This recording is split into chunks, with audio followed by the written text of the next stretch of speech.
The crystallization of Black grief in the face of a politically orchestrated white grievance represents the fulcrum of this exhibition.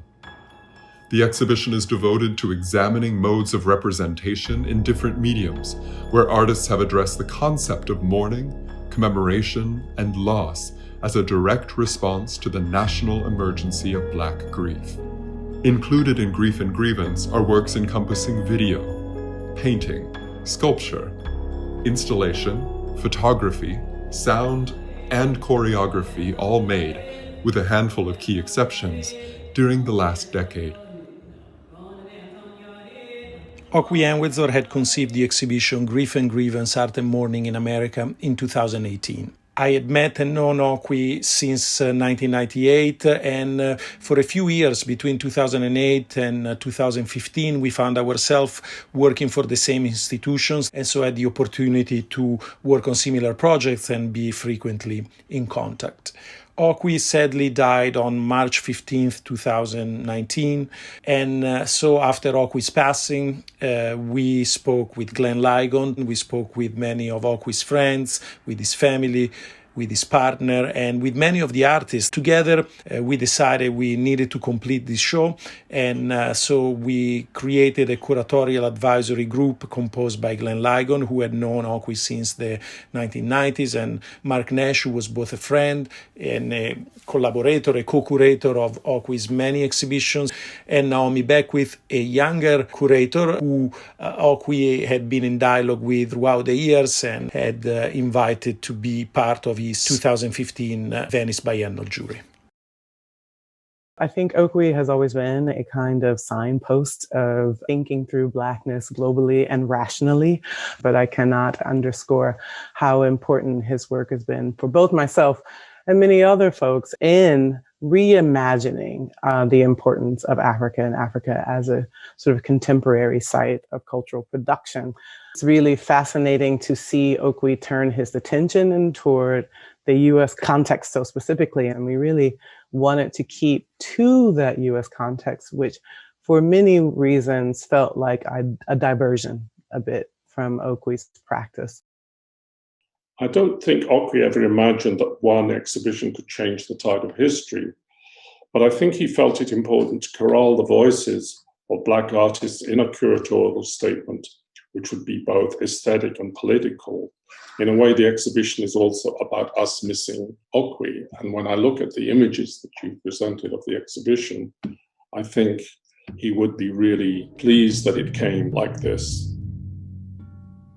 Curatorially, one of the most daring inclusion is that of Tishon Sori, which transforms music into a kind of sculptural experience in this room for listening to the record pillars. So along with abstraction, there is this reflection on both concrete music in a sense and sound, which was hard to imagine actually until the show was turned on.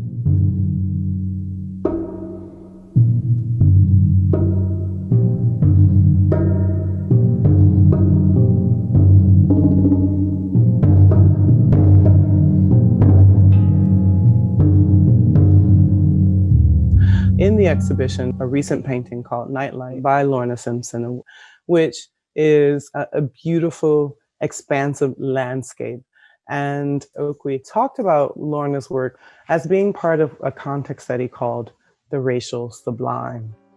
It's an amazing term, but it is a phrase that points toward, of course, the sense of the sublime in the aesthetics, which is usually put toward landscape works and landscape works that give us a sense of awe.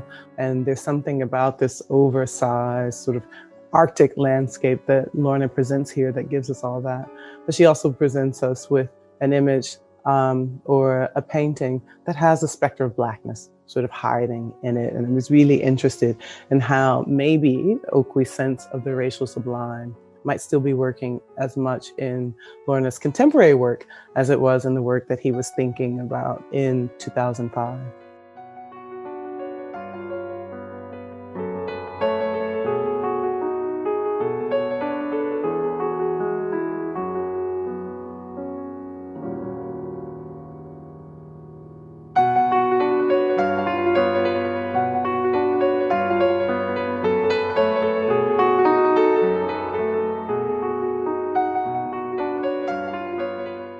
sort of idea of this climate of anti-Blackness that surrounds the cultural production that Black artists make is something I was trying to address in the show, particularly abstract work, because I was very interested in work like Jack Whitten's Birmingham from 1964 and Daniel LaRue Johnson's Freedom Now from 1964 as well.